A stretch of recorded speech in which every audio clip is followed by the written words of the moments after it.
Hello friends, ये just क्रैकेट की series travelling allowance rules यानी टीए रूल्स पार्ट 4। पार्ट 1 में हम लोग कवर कर चुके हैं डिपार्टमेंट ऑफ एक्सपेंडिचर का ये ओएम, जिसके अंदर की 7 सीपीसी के इम्प्लीमेंटेशन के बाद टीए रूल्स के रेट्स में क्या क्या रिवीजन हुआ है वो सब हम कवर कर चुके हैं पार्ट 1 के अंदर। और इसके अंदर जितनी भी एंटाइटलमेंट्स है वो सारी मैंने लर्न कराई है पार्ट 1 में। देन सेकेंड पार्ट में हमने स्वामी की हैंडबुक के सेक्शन 15 जिसमें ट्रैवलिंग अलाउंस दिया हुआ है उसके पॉइंट नंबर 1 से 6 तक पढ़ा था। देन पार्ट 3 में पॉइंट नंबर 6 के बाद 7 to 10 तक हमने कवर किया था। और अब इस पार्ट के अंदर हम पॉइंट नंबर 11 यानी टी ऑन रिटायरमेंट के आगे कंप्लीट इस चैप्टर को कवर करने वाले हैं। Let us start. सबसे पहले है टी ऑन रिटायरमेंट। स्टार्ट करने से पहले I am telling you one thing कि ये जो टी ऑन रिटायरमेंट है this is given in SR 147 के गवर्नमेंट ऑफ इंडिया ऑर्डर 1 के अंदर। ठीक है, तो instead of reading it from handbook मैंने SR 147 का जो गवर्नमेंट ऑफ इंडिया ऑर्डर 1 है वो पूरा यहाँ पे पेस्ट किया है ताकि कोई भी पॉइंट आपका छूटे नहीं। तो सबसे पहले इसके अंदर हम इंपॉर्टेंट पॉइंट्स ही पढ़ेंगे। इसके अंदर सबसे पहला पॉइंट है कि the TA referred to, that means जिस टीए की हम बात कर रहे हैं यहाँ पे हम बात कर रहे हैं किसी गवर्नमेंट सर्वेंट जो कि रिटायर होने वाले हैं, उनको टीए कैसे मिलेगा, उनका टीए किस तरीके से एडमिसिबल होगा उसकी बात कर रहे हैं। सबसे पहली चीज है कि सपोज गवर्नमेंट सर्वेंट का जो स्टेशन ऑफ ड्यूटी था वो ए है एंड उस गवर्नमेंट सर्वेंट का जो होम टाउन है वो सिटी बी में है एंड कोई एक और प्लेस है अलग। ठीक है, तो रिटायरिंग गवर्नमेंट सर्वेंट के पास ऑप्शन होता है कि चाहे तो वो अपने लास्ट स्टेशन ऑफ ड्यूटी से अपने होम टाउन तक जहां पर कि उनको सेटल होना है अपने होम टाउन तक का टीए क्लेम कर सकते हैं वो for himself and the members of his family. दूसरा ऑप्शन उनके पास ये होता है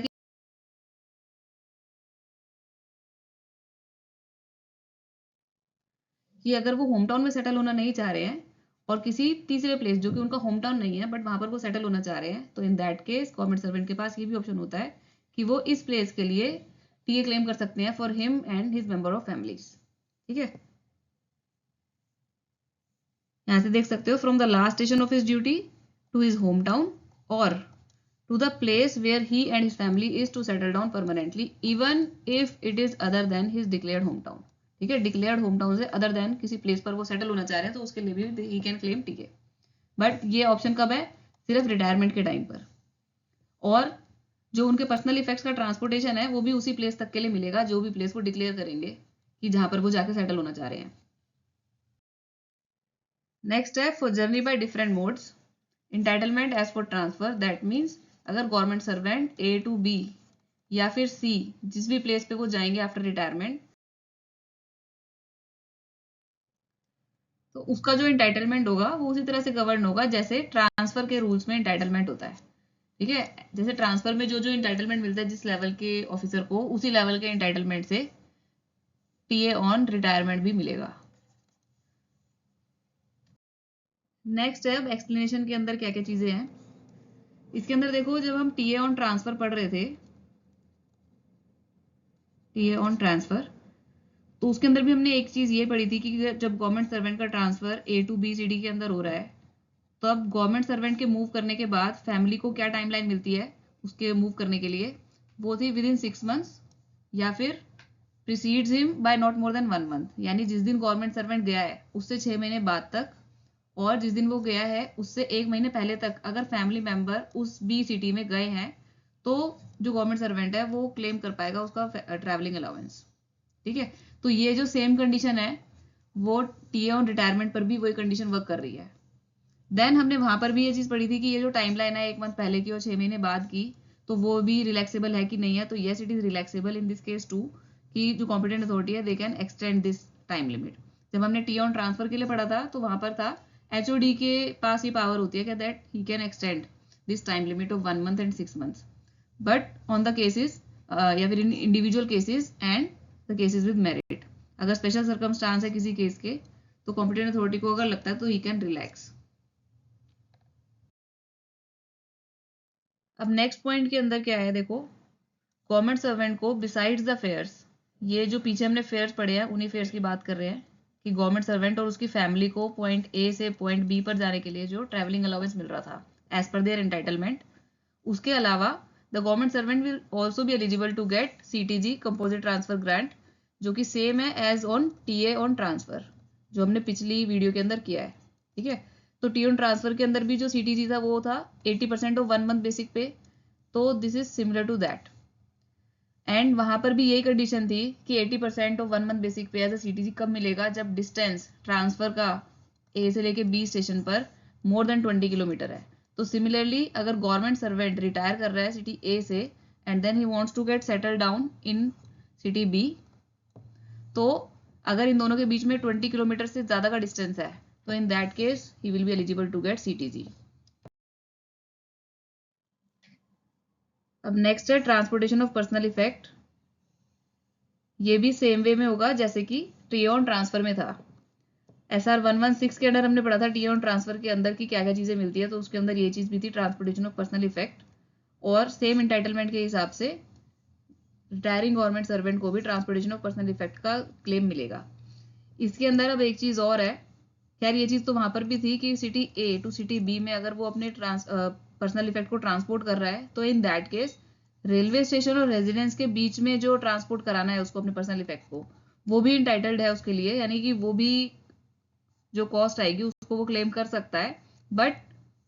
एट ईदर एंड, यानी या तो सिटी A में वही वाला रिम्बर्समेंट ले ले या फिर सिटी B में ले ले, इन दोनों में से कोई एक ऑप्शन है उसके पास। अब नेक्स्ट है actual cost of transporting a motor car या फिर any other conveyance maintained by government servant. तो रिटायरिंग गवर्नमेंट सर्वेंट को अपने पे लेवल के अकॉर्डिंग 4 व्हीलर या फिर 2 व्हीलर को ट्रांसपोर्ट करने का भी खर्चा उसी हिसाब से मिलेगा जैसे हमने TA ऑन ट्रांसफर में पढ़ा था। ठीक है, TA ऑन ट्रांसफर के अंदर था कि अगर वो बाय रेल उसको लेकर जाता है तो फ्लीट चार्जेस लगेंगे, और अगर वो गुड्स ट्रेन में लेके जाता है या पैसेंजर ट्रेन में लेके जाता है तो वो सारे के सारे रूल्स हमने पार्ट 3 के अंदर कवर कर लिए हैं। तो वहां पर जो TA ऑन ट्रांसफर के लिए एप्लीकेबल थे रूल्स वो ही यहाँ पर एप्लीकेबल है। नेक्स्ट है यहाँ पे एक्सप्लेनेशन के अंदर अगेन सेम थिंग कि इन पर्सनल इफेक्ट और ट्रांसपोर्टेशन वगैरह के लिए भी जो टाइम लिमिट्स हैं एप्लीकेबल वो भी वही है, 1 month anterior 6 months posterior to the date of move of retiring government servant himself. Then again, क्या ये limits relaxable हैं? तो yes, they are relaxable. They can be extended by competent authority with special circumstances. Next point में कुछ और conditions दे रखी है। First condition है कि ये कंसेशन जो है वो शॉर्टेस्ट रूट पर मिलेगा। ऑफ कोर्स चाहे LTC है, चाहे TA ऑन ट्रांसफर है, चाहे TA ऑन रिटायरमेंट है, हर जगह पे शॉर्टेस्ट रूट ही देखा जाता है। ठीक है, तो शॉर्टेस्ट रूट कहाँ का, सिर्फ रिटायरमेंट के टाइम पर ऐसा है कि सिटी A से लेके सिटी B यानी होम टाउन के अलावा गवर्नमेंट सर्वेंट जो है वो सिटी C को भी ऑप्ट कर सकता है जहां पर कि वो परमानेंटली सेटल डाउन होना चाह रहा है। तो A to C या फिर A to B जो भी वो ऑप्शन लेता है उसका शॉर्टेस्ट डिस्टेंस देखा जाएगा या शॉर्टेस्ट रूट देखा जाएगा। इसके बाद है कि इस कंसेशन को अवेल करने की जो टाइम लिमिट है, यानी गवर्नमेंट सर्वेंट जब रिटायर होने वाला है तो या तो वो अपनी लीव प्रिपेरेटरी टू रिटायरमेंट इस बीच इस चीज को अवेल कर ले, यानी कि इसी बीच वो जाके सेटल हो सकते हैं उस जगह पे जहां पर भी कि वो रिटायरमेंट के बाद सेटल होना चाह रहे हैं, या फिर after retirement within 1 year. ठीक है, within 1 year of the date of his retirement, जिस दिन उसका रिटायरमेंट है उससे 1 साल तक भी उनके पास टाइमलाइन है कि वो इस कंसेशन को अवेल कर सकते हैं। इसके बाद है क्या ये वाली टाइमलाइन जो है क्या वो रिलैक्सेबल है, तो yes it is again relaxable. Part two extend the time limit of 1 year will be exercise by administrative ministry department, यानी कि जिस डिपार्टमेंट में वो गवर्नमेंट सर्वेंट पोस्टेड है उसी डिपार्टमेंट के अंदर इस पावर को एक्सरसाइज किया जा सकता है to extend the time limit but with the approval of financial adviser FA। ठीक है, वही स्पेशल सर्कमस्टांसेस होंगे अगर किसी केस के, तो FA जो है वो अलाउ कर सकते हैं किसी भी मिनिस्ट्री डिपार्टमेंट को कि वो रिटायरिंग गवर्नमेंट सर्वेंट के लिए ये जो टाइमलाइन है विद इन 1 ईयर वाली उसको बढ़ा सके। नेक्स्ट पॉइंट है कि अभी हमने जितना भी पीछे कंसेशन पढ़ा है यानी TA ऑन रिटायरमेंट के जितने भी कंपोनेंट्स हैं वो सब किन के लिए एडमिसिबल है, वो उन सारे परमानेंट सेंट्रल गवर्नमेंट सर्वेंट्स के लिए एडमिसिबल है who retire on retiring pension. Retiring pension किसको मिलती है, जो लोग VRS लेते हैं। हु रिटायर ऑन सुपर एनुएशन, जो कि 60 के होने पर रिटायर कर रहे हैं। Who retire on invalid pension, जो कि because of some medical reasons या फिर बिकॉज ऑफ एनी एक्सीडेंट वो अपनी पोस्ट को कंटिन्यू नहीं कर पाएंगे तो उनको इनवैलिड पेंशन मिलती है। उन गवर्नमेंट सर्वेंट्स को भी ये सारा जो टी ऑन रिटायरमेंट का जितना भी कंपोनेंट है वो सब एडमिसिबल होता है। और लास्ट है कॉम्पनसेशन पेंशन, कि अगर गवर्नमेंट सर्वेंट किसी पोस्ट पर काम कर रहा था और वो पोस्ट जो है वो परमानेंट पोस्ट जो है वो अबॉलिश हो जाती है, तो in that case government servant can opt for compensation pension. और स्टिल जब वो कॉम्पनसेशन पेंशन पे रिटायर कर रहा है तो जो टी ऑन रिटायरमेंट है उसके सारे कंपोनेंट्स के लिए वो एंटाइटल होगा। अब नेक्स्ट है कि this concession will also be admissible to temporary employees. जो टेम्परेरी एम्प्लॉयज रिटायर कर रहे हैं अगेन सुपर एनुएशन पे या फिर इनवैलिड होने की वजह से, या फिर उनको नौकरी से हटा दिया गया है विदाउट बीइंग ऑफर्ड, ये ऑफिसर नहीं है ये ऑफर्ड है, ऑफर्ड अल्टरनेटिव एम्प्लॉयमेंट, बिना अल्टरनेटिव एम्प्लॉयमेंट के उनको नौकरी से हटाया गया है, या फिर अगेन वो भी इनवैलिड हो गए हैं, या फिर सुपर एनुएशन से वो रिटायर करे हैं, तो इन दैट केस ऑल्सो ये कंसेशन टेम्परेरी एम्प्लॉयज को भी मिलेगा, प्रोवाइडेड यहाँ पर ये कंडीशन है कि उनको 10 साल की नौकरी की होनी चाहिए उन्होंने सेंट्रल गवर्नमेंट में मिनिमम, तो not less than 10 years of service under central government at the time of retirement, invalidment या फिर रिट्रेंचमेंट। नेक्स्ट है कि अगर government servant after retirement outside India permanently settle होना चाह रहा है, तो इन दैट केस उनको कितना एडमिसिबल होगा, तो the concession will be admissible up to railway station nearest to the port of his embarkation, यानी जहां से वो आउटसाइड इंडिया जाएगा उससे नियरेस्ट जो भी रेलवे स्टेशन होगा वहां तक के लिए उसको वो कंसेशन मिल जाएगा, उसके लिए और उसके फैमिली मेंबर्स के लिए भी। फाइन। नेक्स्ट है in case such person who travels by air, अभी हमने रेलवे स्टेशन की बात करी है, अभी है कि अगर वो स्टार्टिंग से ही वही बाय एयर ही ट्रैवल करेगा तो इन दैट केस वही एयरपोर्ट तक का मिल जाएगा जैसे रेलवे स्टेशन तक का मिला था। नेक्स्ट आ जाते हैं, अगर कोई ऑफिसर री एम्प्लॉय हुआ है सेंट्रल गवर्नमेंट के अंदर, और री एम्प्लॉयमेंट उसका कब हुआ है, या तो when he is on leave preparatory to retirement या फिर रिटायरमेंट के 6 महीने बाद तक, ठीक है। इस दिन पर्टिकुलर बंदे की सपोज रिटायरमेंट है किसी एक पर्टिकुलर डेट पर, उससे पहले उन्हें एलपीआर ली होगी लीव प्रिपरेटरी टू रिटायरमेंट, और उससे 6 months लेटर तक, इस टाइम पीरियड के अंदर अगर गवर्नमेंट सर्वेंट जो है वो री एम्प्लॉय हो जाता है, तो इन दैट केस जो ये कंसेशन होगा टी ऑन रिटायरमेंट का वो उसके री एम्प्लॉयमेंट के पीरियड के खत्म होने के 1 year बाद तक एडमिसिबल होगा, ठीक है। यानी जिस दिन उसका री एम्प्लॉयमेंट का पीरियड खत्म होगा उसके 1 year बाद तक वो ये जो कंसेशन है वो अवेल कर सकते हैं। अब नेक्स्ट पॉइंट है कि जो गवर्नमेंट सर्वेंट अपनी रिटायरमेंट से 1 साल पहले तक में during the 1 year preceding the date of retirement उसके अंदर अगर होम टाउन या फिर ऑल इंडिया एलटीसी अवेल किया है किसी गवर्नमेंट सर्वेंट ने, तो in that case also he will be eligible for getting retirement TA, ठीक है। जो अभी हमने पीछे पूरा कंसेशन पढ़ा है वो उन गवर्नमेंट सर्वेंट के लिए भी एडमिसिबल होगा जिन्होंने चाहे 1 साल पहले ही अपना एलटीसी लिया था, ठीक है। इसके बाद है अब ये कंसेशन किसको नहीं मिलेगा, तो अगर कोई रिजाइन करके जाता है सर्विस से, कोई डिसमिस हो जाता है, कोई रिमूवल हो जाता है किसी का मेजर पेनल्टी की वजह से, किसी को as a major of punishment compulsory retire किया गया है, या फिर अभी हमने पीछे भी पढ़ाई था कि जो टेम्परेरी एम्प्लॉयज जिन्होंने लेस देन 10 year सर्विस दी है सेंट्रल गवर्नमेंट के अंदर, उनके लिए भी ये जो कंसेशन है वो एडमिसिबल नहीं है। अब नेक्स्ट इंपॉर्टेंट पॉइंट है कि अगर गवर्नमेंट सर्वेंट जब रिटायरिंग गवर्नमेंट सर्वेंट अपनी लास्ट स्टेशन ऑफ ड्यूटी पर ही सेटल डाउन करना चाह रहे हैं, या फिर किसी ऐसे स्टेशन पर सेटल डाउन करना चाह रहे हैं जो कि लास्ट स्टेशन ऑफ ड्यूटी से 20 किलोमीटर के अंदर अंदर के एरिया में है, बट फिर भी वो रेजिडेंस को चेंज कर रहे हैं, सपोज गवर्नमेंट सर्वेंट जो कि रिटायर होने वाले हैं वो किसी गवर्नमेंट क्वार्टर में अगर रहते हो तो because of his retirement he will have to change his residence, तो दैट मीन्स जो चेंज ऑफ रेजिडेंस है वो कंपलसरी है as a result of his retirement, तो इन दैट केस उनको क्या क्या चीजें का इंटाइटलमेंट होगा इसको देखते हैं। इसमें देखो चारों कंपोनेंट्स वही है जो कि हमने टी ऑन ट्रांसफर के टाइम पे पढ़े थे, CTG transportation of conveyance, personal effects और सेल्फ एंड फैमिली के लिए ट्रैवलिंग का खर्चा, ठीक है। तो जो ट्रांसफर के टाइम पर भी अगर ए सिटी और बी सिटी के बीच में मोर देन 20 किलोमीटर का डिस्टेंस नहीं होता है, तो in that case also government servant जिस तरीके से टी ऑन ट्रांसफर के लिए एलिजिबल होता है उसी तरीके से टी ऑन रिटायरमेंट के लिए भी एलिजिबल होता है। यहाँ पर ये जो लिखा हुआ है composite transfer grant, sorry composite transport grant equal to 1/3 of 80%, इसको 80% कर सकते हो, इक्वल टू 1/3 ऑफ 80% बेसिक पे, और उसके अंदर कुछ भी एडिशन नहीं होता, जैसे कि हमने टी ऑन ट्रांसफर में भी पढ़ा था कि जो नॉन प्रैक्टिसिंग अलाउंस है या फिर मिलिट्री सर्विस पे कुछ भी एक्स्ट्रा एडिशन नहीं होगा इसके अंदर सीटीजी के लिए। ठीक है, नेक्स्ट आ जाते हैं। अब नेक्स्ट इंपॉर्टेंट पॉइंट है TA for journey to attend departmental inquiry. अगर कोई गवर्नमेंट सर्वेंट कंपलसरी रिटायर किया जाता है सर्विस से या फिर रिमूव किया जाए या फिर डिसमिस किया जाए उनको after major penalty, but still अगर ये डिसाइड होता है कि डिपार्टमेंटल इंक्वायरी जो है वो फिर से स्टार्ट होगी उसके अगेंस्ट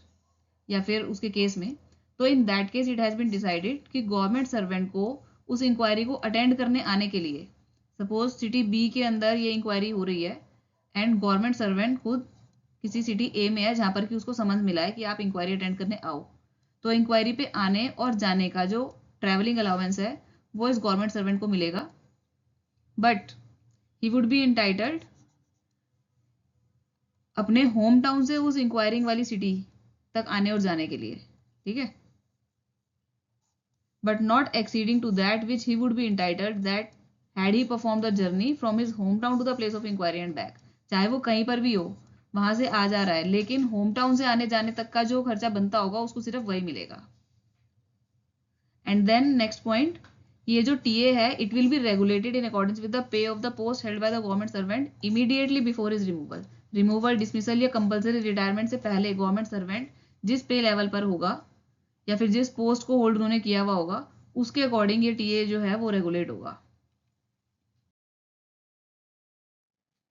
नेक्स्ट पॉइंट भी सिमिलर है कि डिपार्टमेंटल इंक्वायरी या फिर जुडिशियल प्रोसीडिंग के लिए जब गवर्नमेंट सर्वेंट अटेंड करने के लिए आएगा तो इन दैट केस टीए किस तरह से मिलेगा, तो यह सर 153A के अंदर कवर्ड है, जहां पर कि सिमिलर है वही कि अगर गवर्नमेंट सर्वेंट अंडर सस्पेंशन जिसको कि डिपार्टमेंटल इंक्वायरी अटेंड करने की जरूरत पड़े, तो in that case he may be allowed travelling allowance, जैसे कि जर्नी ऑन टूर पर होता है वही उसी तरीके से ट्रैवलिंग अलाउंस उसको अलाउ किया जाएगा from his headquarter to the place where departmental inquiry is held. ठीक है, उसके हेडक्वार्टर से जहां पर की डिपार्टमेंटल इंक्वायरी हो रही है वहां तक का जो उसको टीए है वो मिल जाएगा। लेकिन अगर डिपार्टमेंटल इंक्वायरी उसकी खुद की मर्जी से या फिर उसकी खुद की रिक्वेस्ट की वजह से आउट स्टेशन पर हो रही है, तो दैट मीन्स कि at his own request out station पर अगर इंक्वायरी उसी के लिए होती है तो इन दैट केस कोई ट्रैवलिंग अलाउंस उसको नहीं मिलेगा। इसके बाद है एडवांस ऑफ टीए।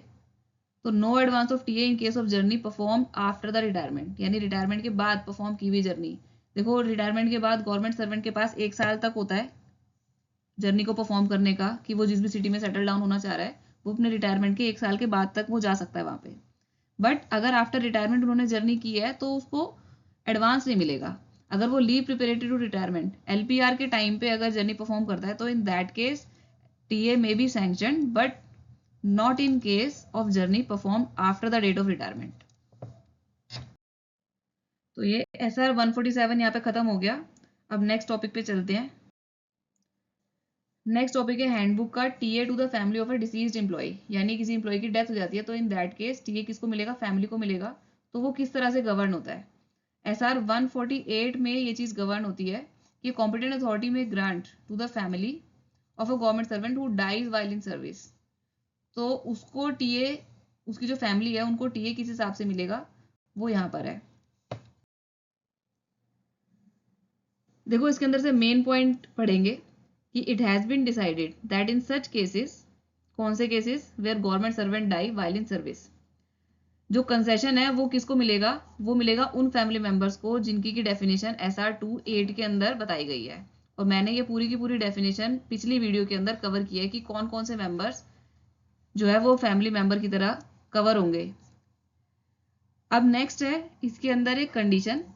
कि that provided that the journey is completed with in 1 year of the death of the government servant, जिस गवर्नमेंट सर्वेंट की डेथ हुई है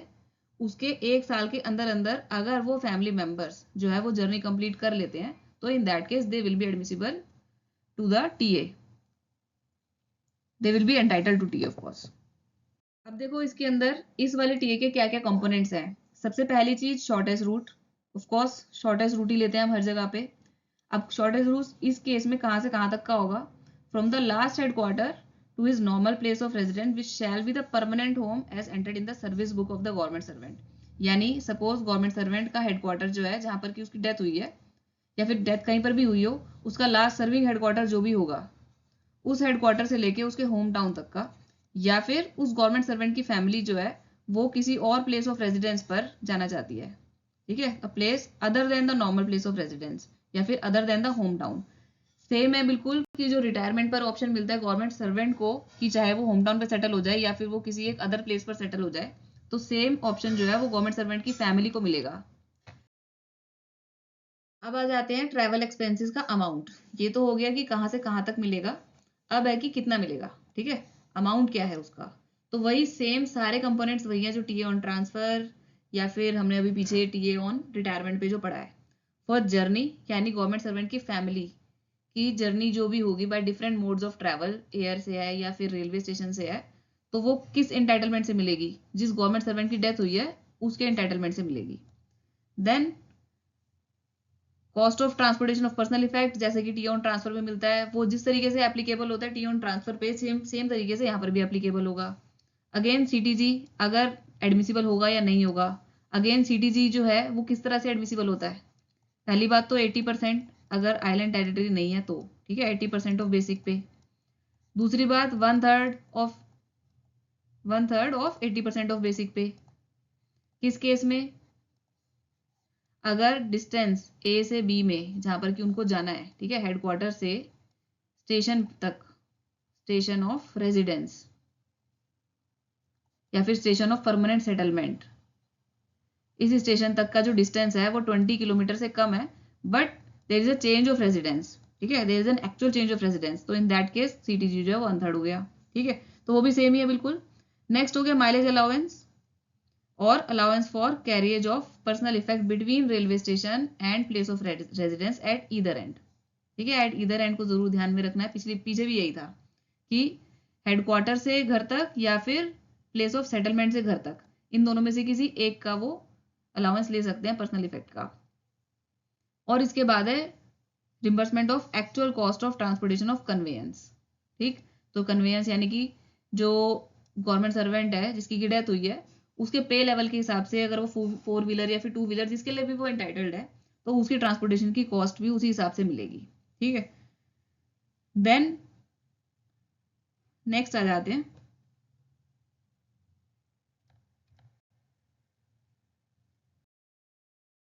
पॉइंट। सपोज जिस गवर्नमेंट सर्वेंट की डेथ हुई है उसके जो फैमिली मेंबर्स थे वो हेडक्वार्टर पे ना होके किसी दूसरी जगह पर रिजाइड कर रहे थे जिस टाइम पर डेथ हुई है,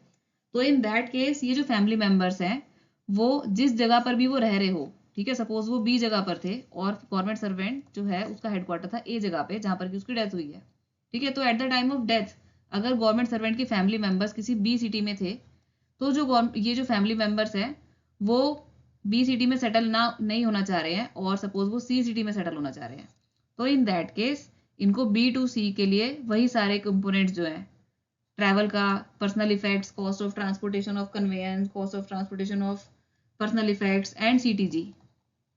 ठीक है, ये सारी की सारी चीजें मिल जाएंगी for B to C, but यहाँ पर एक कंडीशन है,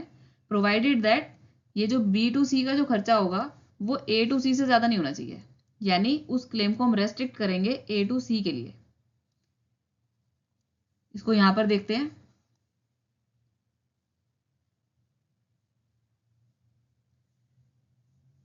if at the time of death of government servant member of family happens to be at the station other than the government servant's last headquarter, ठीक है, then such member may draw the actual fare for the journey where he was at the time of government servant death to the place where he actually traveled,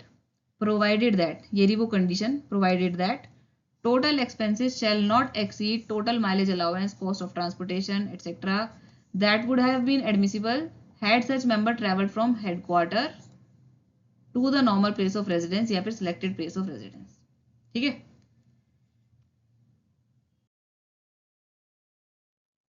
next point बहुत ही basic सा है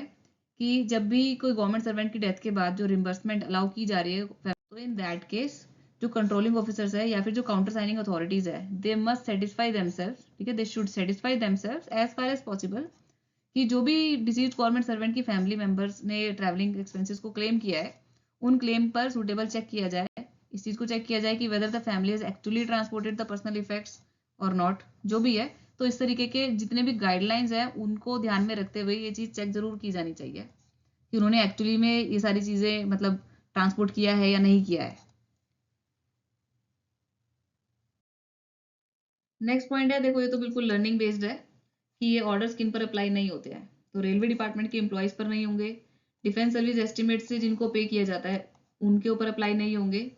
जो government servant contract पर है, ठीक है, या फिर जो होल टाइम एम्प्लॉयमेंट पे नहीं है, गवर्नमेंट के होल टाइम एम्प्लॉयमेंट में नहीं है, तो उन लोगों पर भी ऑर्डर्स अप्लाई नहीं करते हैं। Then government servant paid out of contingency, देखो इसके ऊपर एमसीक्यू इजीली बन सकता है कि किस पे अप्लाई होंगे और किस पे अप्लाई नहीं होंगे। Government servant who die while on LPR, then retired government servants who have been re-employed, या फिर temporary government servant who have not rendered 3 years continuous service, 3 साल से कम की सर्विस है जिन टेम्परेरी गवर्नमेंट सर्वेंट्स की, उनकी डेथ पर भी ये जो पीछे वाले ऑर्डर्स हैं वो अप्लाई नहीं करते हैं। अब देखो नेक्स्ट पॉइंट है कि जो टीए का क्लेम है वो जो अमाउंट है वो किसको मिलेगा। तो the amount of TA admissible to the family shall be paid in the order of precedence given below, ठीक है, ये in the order of precedence मिलेगा। कि सबसे पहले तो ये देखेंगे कि अगर मेल गवर्नमेंट सर्वेंट था तो in that case surviving window को मिलेगा जो टीए का क्लेम है। अगर मोर देन 1 सर्वाइविंग विडोज है तो ऑफकोर्स उनमें से एल्डेस्ट को मिलेगा। देन अगर disease government servant was a female officer, in that case husband को मिलेगा, ठीक है। अगर किसी भी रीजन से ये भी अवेलेबल नहीं है या फिर इनकी भी डेथ हो चुकी है तो नेक्स्ट पे जाएंगे हम, eldest surviving dependent child of the deceased government servant, यानी गवर्नमेंट सर्वेंट का जो एल्डेस्ट डिपेंडेंट चाइल्ड होगा उसको मिलेगा provided that he has attained the age of majority, यानी he should be 18 plus, he और शी शुड बी 18 प्लस, तो in that case eldest surviving child को मिलेगा। बट अगर सपोज ये भी अवेलेबल नहीं है कि 18 प्लस तो है but he is not dependent, ठीक है, तो in that case any person who in the opinion of head of office is fit to receive the payment on behalf of minor. Next इसके बाद आता है minor dependent child, this is minor dependent child. तो अगर minor है तो of course उसके guardian को मिलेगा, ठीक है, तो लीगल गार्जियन है तो उनको मिल जाएगा। बट अगर लीगल गार्जियन कोई नहीं है तो in that case head of office जो है वो इस चीज को देखें या वो अपने ओपिनियन के अंदर जिनको उनको लगता है कि ऑन बिहाफ ऑफ माइनर वो किसी को दे सकते हैं, कि ऑन बिहाफ ऑफ माइनर अगर वो मेजर वाले बच्चे को दे रहे हैं, बट मेजर वाला बच्चा तो डिपेंडेंट नहीं है, ही इज नॉट डिपेंडेंट, बट अगर वो श्योरिटी बॉन्ड या फिर इंडेमनिटी बॉन्ड, ये 2 तरीके के बॉन्ड्स होते हैं, अगर वो उनको साइन करता है तो in that case head of office जो है वो उनको अलाउ कर सकता है उस क्लेम के लिए। यहाँ पर देखो वही है कि अगर ये डिसाइड किया जाता है कि जो टीए क्लेम है वो मेंबर ऑफ द फैमिली के अलावा किसी बंदे को दिया जा रहा है to a person other than the member of the family, क्योंकि कोई मेंबर ऑफ फैमिली अवेलेबल ही नहीं है उसको टीए क्लेम को लेने के लिए, ठीक, तो in that case it shall be supported by indemnity bond, जिसकी बात मैं अभी पीछे कर रही थी, ठीक है, उसका एक फॉर्मेट होता है। एंड यहाँ पर बात याद रखने वाली ये है कि the indemnity bond when executed shall be accepted for and on behalf of हुम, प्रेसिडेंट ऑफ इंडिया, ये यहाँ पर इंपॉर्टेंट है क्वेश्चन के लिए, ठीक है, by the head of office under whom the deceased government servant last served, fine. Of course head of office की बात ही की थी पीछे कि head of office will decide in his opinion कि अगर माइनर को देनी पड़ रही है टीए क्लेम तो माइनर के बिहाफ पे किसको दिया जाए जो कि इंडेमनिटी बॉन्ड को भर के उसको एक्सेप्ट करे। देन और भी कुछ चीजें हैं जो कि डिसाइड की गई। फर्स्ट है कि जो इंडेमनिटी बॉन्ड होगा उसके अंदर it should be attested bye 2 sureties, और वो जो दोनों श्योरिटीज होंगे they must be permanent government servants जिनका की स्टेटस या तो कंपेरेबल होना चाहिए उस डिजीज गवर्नमेंट सर्वेंट के या फिर उनसे हायर होना चाहिए, ठीक है। नेक्स्ट है कि the bond should be preserve for 7 years after the year of payment, जिस दिन पेमेंट हुई है उसके 7 साल तक उस बॉन्ड को प्रिजर्व रखना है। एंड देन थर्ड है कि जो क्लेम होंगे उनको काउंटर साइन कौन करेगा, तो they must be counter signed by the controlling officer of the deceased government servant, लेकिन अगर गवर्नमेंट सर्वेंट जिसकी की डेथ हुई है वो अपना ही कंट्रोलिंग ऑफिसर है तो उससे नेक्स्ट सुपीरियर अथॉरिटी उसको साइन करेंगे। और आई गेस अब आपका खत्म हो जाता है ये 7th point, advance of TA,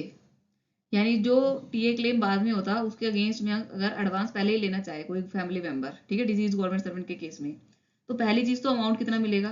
it will be limited to 3/4 of the probable amount of travelling expenses admissible, यानी जितने ट्रैवलिंग एक्सपेंसेस प्रोबेबल हैं उसके गवर्नमेंट सर्वेंट के इंटाइटलमेंट के हिसाब से उसका 3/4 मिलेगा, यानी 75% मिलेगा एज एन एडवांस। बट उसकी कुछ कंडीशन है कि किसी एक ही फैमिली मेंबर को मिल सकता है ऑन बिहाफ ऑफ ऑल। अगर 4 फैमिली मेंबर है तो किसी एक फैमिली मेंबर को बाकी के 3 लोगों का भी मिल जाएगा एडवांस, ठीक है। Next only 1 advance is admissible. Next है surety of a permanent employ of comparable of higher status और higher status is necessary. Surety चाहिए होगी उसके लिए परमानेंट एम्प्लॉय की जो कि कंपेरेबल या फिर हायर स्टेटस का होगा। और नेक्स्ट है कि N undertaking from the person receiving the advance, यानी इन चारों जो भी 4 फैमिली मेंबर थे या जितने भी फैमिली मेंबर थे उसमें से जिस फैमिली मेंबर को ये एडवांस मिल रहा है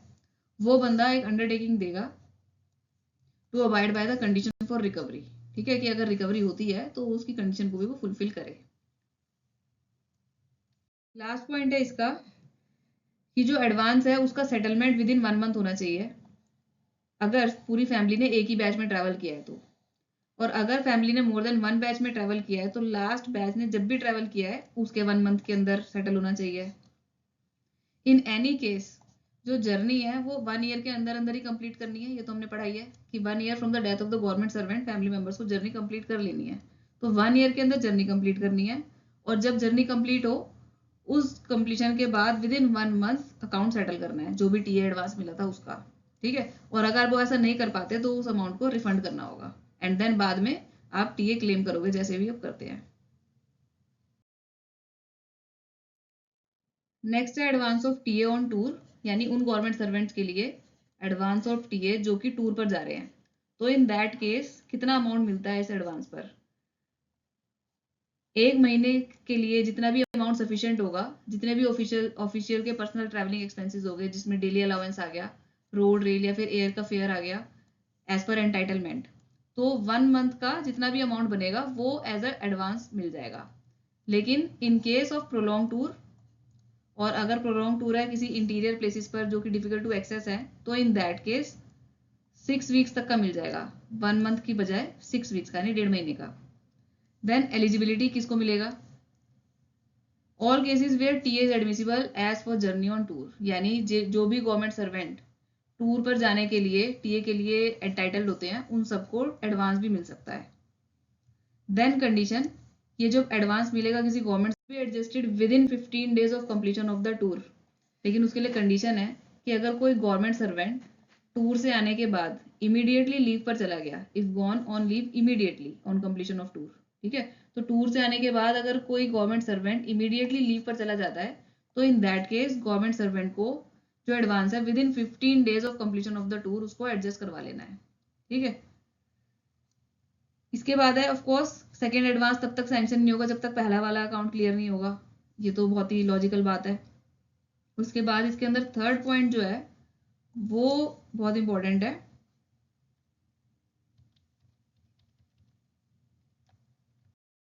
जो कि एक एक्सेप्शन है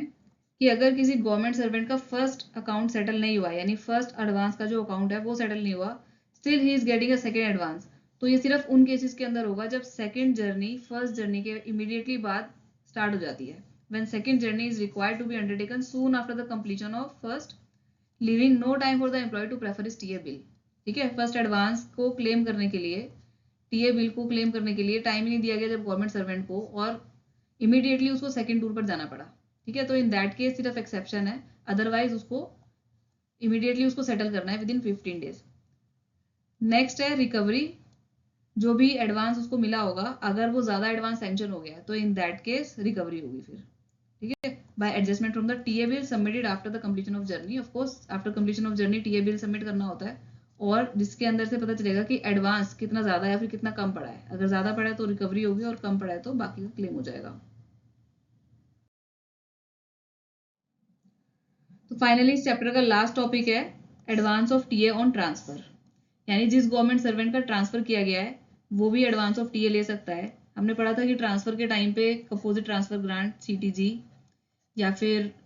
पर्सनल इफेक्ट्स का ट्रांसपोर्टेशन, कन्वेंस का ट्रांसपोर्टेशन, फेयर्स, ये सारी चीजें एडमिसिबल होती हैं। तो इसके अकॉर्डिंग एडवांस ऑफ टीए जो है वो गवर्नमेंट सर्वेंट जो है वो ले सकता है पहले ही। इसके लिए जो जो कंडीशंस है उसको पढ़ते हैं। फर्स्ट थिंग कि it's up to the government servant कि उसको वो 1 इंस्टॉलमेंट में ले चाहे 2 इंस्टॉलमेंट में ले, और वो 2 इंस्टॉलमेंट में कब ले सकता है, अगर वो सेल्फ और फैमिली के लिए अलग अलग एडवांस ले रहा है तो। नेक्स्ट एलिजिबिलिटी, अगर गवर्नमेंट सर्वेंट जिसका कि ट्रांसफर हुआ है चाहे वो उस टाइम पर लीव पर ही क्यों ना हो, इन दैट केस भी जो गवर्नमेंट सर्वेंट है वो एलिजिबल होगा एडवांस ऑफ टीए के लिए। Then those employees who are proceeding on foreign service, यानी जिस सर्विस का वो पार्ट है उससे किसी दूसरी सर्विस पर अगर वो प्रोसीड कर रहे हैं या फिर दूसरी सर्विस से वापस अपनी सर्विस पर रिवर्जन पर आ रहे हैं, तो in that case also they are eligible. But अगर जो ट्रांसफर है वो ऑफिशियल की पर्सनल रिक्वेस्ट पर है and it is not in public interest, तब ये एडवांस नहीं मिलेगा और तब तो टीए भी नहीं मिलता, ठीक है, क्योंकि वो ऑफिशियल की ओन रिक्वेस्ट पर ट्रांसफर हुआ है। नेक्स्ट है it is not admissible when transfer is within the same station, तो within the same station है तो in that case also this advance of TA is not admissible to the government servant. And again जब advance मिल गया तो उसको of course settle भी कराना होता है, तो एडवांस की अमाउंट कम या ज़्यादा जो है जो भी है वो टीए बिल से एडजस्ट होगी, ठीक है, it should be recovered in full from TA bill. Fine, तो फाइनली हमारा ये जो सेक्शन 15 था ट्रैवलिंग अलाउंस का वो कंप्लीट हो चुका है पार्ट 4 के अंदर। नेक्स्ट पार्ट 5 के अंदर हम लोग पढ़ेंगे कुछ इंपॉर्टेंट ओएम्स जो कि टीए को लेकर आए हुए हैं डिपार्टमेंट ऑफ एक्सपेंडिचर के, ठीक है, उससे बाकी का जो आपका टीए है वो भी और अच्छे से कवर हो जाएगा। Thank you for watching.